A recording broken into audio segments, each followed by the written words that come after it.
السلام عليكم ورحمة الله وبركاته. موعد تسليم الكرة الذهبية الإفريقية 2023 ومن أبرز المرشح للتتويج بها. حدد الاتحاد الإفريقي موعد حفل تسليم الجوائز الإفريقية وذلك بعاصمة المملكة المغربية الرباط يوم 21 يوليوز 2023.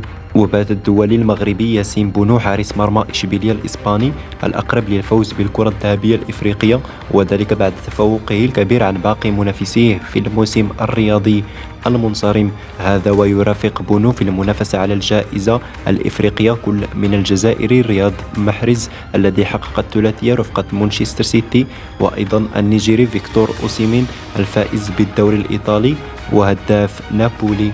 ويرشح العديد من النقاد ووسائل الإعلام الإفريقية كفة الحارس المغربي ياسين بونو كونه حقق أرقام فردية أفضل من منافسيه، بالإضافة إلى رسميته ودوره الكبير في تحقيق إنجازات منتخبه المغربي وكذلك فريقه إشبيلية الإسباني.